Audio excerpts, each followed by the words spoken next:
అందరికీ నమస్తే అండి. అరుణ్ శివ యూట్యూబ్ ఛానల్ స్వాగతం. నేను మీ కేఎస్ వరప్రసాద్. నేను మీకు ఈరోజు ఈ వీడియోలో 64 కళలు మనకు ఉన్నాయని తెలుసు. నా ఉద్దేశంలో 65వ కళ నేను ఇది అనుకుంటున్నానండి. అది ఏమిటనేది మీకు వివరిస్తాను. మన పెద్దలు నానుడిగా 64 కళలు ఉన్నాయి అంటారు. కానీ 65వ కళ అనేది ఏమిటంటే పిల్లల్ని పెంచడం. అది కూడా ఒక ఆర్ట్ అండి. అది అనుభవం ఉన్న వాళ్ళు కొంతమందికి మాత్రమే అర్థమవుతుంది. సీనియర్ ఉన్న వాళ్ళకి అది ఒక చాకచక్యంగానే పిల్లల్ని పెంచాలి అనేది తెలుస్తుంది. అంటే అందరికీ తెలియదని కాదు, నేనేంటంటే ఆ రూపంగా మీకు చెప్తున్నా నేను అంతే. ఇప్పుడు ఏంటంటే కొంతమంది కుర్రాళ్ళు 10వ తరగతి లోపే మగపిల్లలు ఏదో ఒక అలరి చేస్తుంటారు, ఏదో ఒకటి చేస్తుంటారు. ఆడపిల్లలు కూడా అలాగే ఏదో ఒక అలరి చేస్తుంటారు, ఏదో ఒకటి చేస్తుంటారు. అలా వాళ్ళని చిన్న వయసు నుంచి వాళ్ళని ఒక స్నేహపూర్వకంగా ప్రేమగా వాళ్ళతో మనం జర్నీ చేయాలి. అది వాళ్ళ బాధ్యతలన్నీ పూర్తయ్యే వరకు కోపం వచ్చినా తమాయించుకొని సహనం వహిస్తూ ఎంతో ఓర్పుగా ముందుకెళ్ళాలి. వాళ్ళ విషయంలో మనం ఒక్కసారి ఒక పిల్లోని కొట్టాము అంటే వాడికి 40 ఏళ్ళు కాదండి, 60 ఏళ్ళు వచ్చినా మర్చిపోడు. ఆ రోజు నువ్వు కొట్టావు కదా నన్ను అడుగుతాడు, జీవితంలో గుర్తుపెట్టుకొని. ఎందుకంటే అలా నాటుకుపోతాయి పిల్లల మనసులో. వాళ్ళు తప్పు చేశాము, మా తల్లిదండ్రులు కేకలేశారనే భావన అనేది ఉండదు. మనం కొట్టింది ఆలోచన అనేది బలంగా నాటుకుపోతుంది. కాబట్టి ఏంటంటే తల్లిదండ్రులు అనుభవం ఉన్నవారికి నేను చెప్పక్కర్లేదు. పెద్ద పెద్దవారికి అనుభవం ఉన్నవారికి, నాకంటే అనుభవం ఉన్నవారికి, వీళ్ళ చాలామందికి నేను చెప్పక్కర్లా. కొంతమంది చిన్న వయసులో ఉన్నవాళ్ళు, చిన్నపిల్లల్ని పెంచుతున్న వాళ్ళు, వాళ్ళతో ఇబ్బందులు పడుతున్న వాళ్ళు గురించి నేను ఈ వీడియో చేస్తున్నానండి. అది వీళ్ళకి అవగాహనగా చెబుదామని. అదేమిటంటే పిల్లల్ని కొట్టవాకండి. ఇష్టం వచ్చినట్టుగా కొంతమంది ఇష్టం వచ్చినట్టు కొడుతుంటారు, భయం వస్తుందని. కొట్టొద్దండి, మందలించండి, కేకలేయండి, వాళ్ళకి సహాయ నిరాకరణ చేయండి.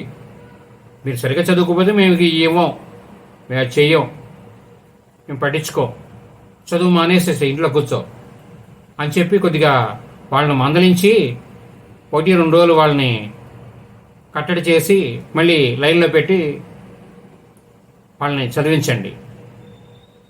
మనం ఏ తిప్పలు పడినా, తిన్నా తినకపోయినా, ఏ వ్యాపారాలు ఏం చేసినా ప్రతి వారి లక్ష్యం ఏంటంటే ప్రతి కుటుంబంలో ప్రతి ఆడపిల్ల అవనండి, మగపిల్ల అనేది చదువు అనేది పూర్తిగా చదువుకోవాలి. అప్పుడే సమాజం అభివృద్ధి చెందుతుంది. వీళ్ళకు కూడా ఆడపిల్ల అయినా తను వ్యక్తిగతంగా నిలబడగలుగుతుంది, తన కాళ్ళ మీద తను నిలబడగలుగుతుంది, ధైర్యంగా ఉంటుంది. మగపిల్లాడు ఉన్నాడు, తను అంతే. తప్పులు అనేది అందరూ చేస్తారండి. మనం చిన్నతనంలో తెలిసి తెలియక మనం చేస్తుంటాం, చేయకుండా ఎందుకుంటాం? తప్పులు చిన్న చిన్న పొరపాట్లు చేస్తుంటాం. తప్పులు అవనండి, పొరపాట్లు అవనండి, తెలిసి తెలియ చేస్తుంటారు. అది మనం ఎంత ఓర్పుగా వాళ్ళని ఏంటంటే కేవలం ఇది నేను చెప్పే పై అంశం అండి. ఇది పై అంశమే, కొట్టద్దు, జాగ్రత్తగా చేయండి, ఇలా చేయండి నేను చెప్తున్నా. కానీ అంతర్లీనంగా మాత్రం వాళ్ళని ప్రతిరోజు ప్రతి నిమిషం గమనిస్తూనే ఉండాలి పిల్లల్ని, వాళ్ళు లక్ష్యం చేరే వరకు. అప్పుడు వాళ్ళు అనుకున్న లక్ష్యాన్ని చేరగలుగుతారు. ప్రతిరోజు మాట్లాడాలి స్నేహపూర్వకంగా. ఒకరోజు కుదరకపోతే 2వ రోజైనా సరే, అమ్మా ఎలా చదువుతున్నా, ఎలా ఉన్నా, ఎలా తిన్నావా, ఎలా ఉంది ఒంట్లో, బాగుందా ఏంటని కూతుర్ని అడగాలి, కొడుకుని అడగాలి. అలా పిల్లల్ని చదువు విషయంలో, ఆరోగ్య విషయంలో, వాళ్ళ ప్రవర్తన విషయంలో అన్నీ ఒక పద్ధతి ప్రకారం పట్టించుకొని ముందుకు వెళ్ళాలి. చాలామంది జీవితంలో ఏమవుతుందంటే అండి, వాళ్ళ సంపాదనే కేవలం వాళ్ళ బతుకు తెరువు. అంటే ప్రతి వాళ్ళకి తప్పదండి అది. ఇప్పుడు భార్య వీళ్ళ 4 మనుషులు బతకాలి అంటే మగ మనిషి అనే అతను చాలా చాకరీ చేయాలి. చాకరీ చేస్తే కానీ అవ్వదు. కానీ వాటికంటే మించింది ఈ బాధ్యత. సంపాదన ఎంత ముఖ్యమో మన జీవితానికి. రేపు మీరు సంపాదించుకుంటారు, వాళ్ళు సవివైన మార్గంలో చదువు మీద ఇంట్రెస్ట్ చూపించుకుంటూ చేసుకుంటే సుఖమే ఉంటుందండి. మనం వాళ్ళకి మంచి జీవితాన్ని అందించాలి అంటే మనం ఎప్పటికప్పుడు ఎలర్ట్గా ఉండాలి. వాళ్ళు మంచి చెడు బాధ్యత చూడాలి, వాళ్ళు ఏం చదువుకుంటున్నారో చూడాలి, వాళ్ళు ఎలా ముందుకెళ్తున్నారు, వాళ్ళకి ఏం కావాలో అందించాలి. వాళ్ళని మా నాన్న అనుకున్నాడు జాగ్రత్తగా ఉండాలి అనే ఆలోచన మా అమ్మ అనుకుంది, మనం జాగ్రత్తగా ఉండాలి, వాళ్ళు కేర్గా ఉంటారు అంటే ఇది కేవలం తండ్రికే చెప్పట్లేదండి. తల్లిదండ్రులు ఇద్దరు సంగతి ఇద్దరు పట్టించుకోవాలి.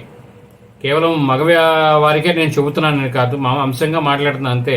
భార్యాభర్త ఇద్దరిది బాధ్యత. ఇప్పుడు 24 గంటలు ఇప్పుడు మీరున్నారు, మనం మగవాళ్ళు ఉంటాం, మనం వృత్తి నిమిత్తం వెళ్తాం, వ్యాపారం ఉద్యోగం నిమిత్తం వెళ్తాం. ఎక్కువ టైం గడిపేది తల్లి గడుపుతుంది, పిల్లలతో గడుపుతుంది, జర్నీ చేస్తుంటుంది.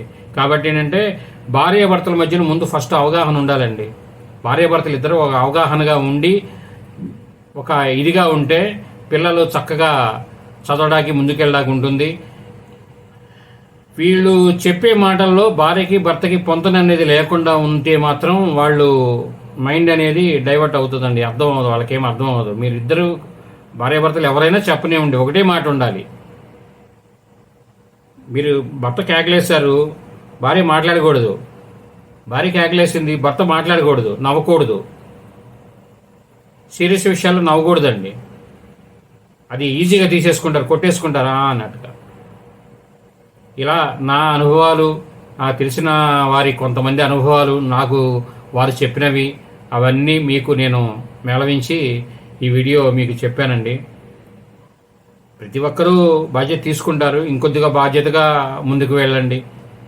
ఎందుకంటే మీరు చేసినా మేము చేసాం, బాధ్యతలు అయిపోయినాయండి.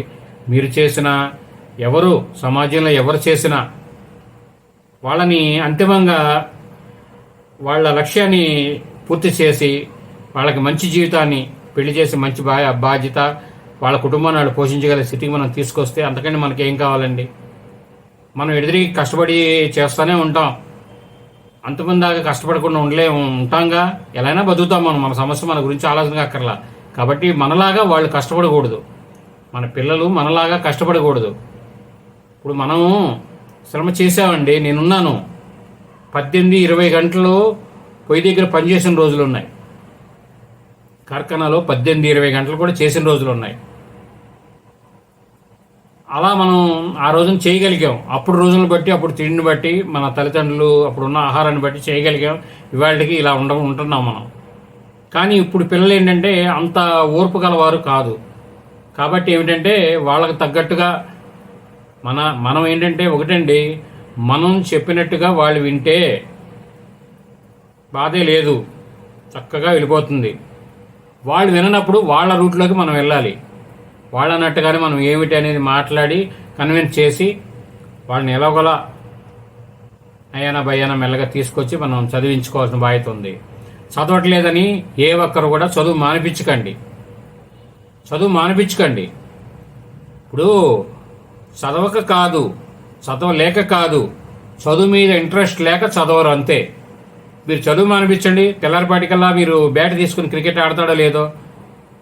క్రికెట్ల మీద అంత శ్రద్ధ ఉన్నవారు చదువు మీద ఎందుకు ఉండదు? ఈ వీడియో మీరు పూర్తిగా చూసినందుకు ధన్యవాదాలు. ఈ వీడియోలో మేము ఎవరన్నా ఇబ్బంది కలిగే మాట్లాడినా దానికి క్షమించండి.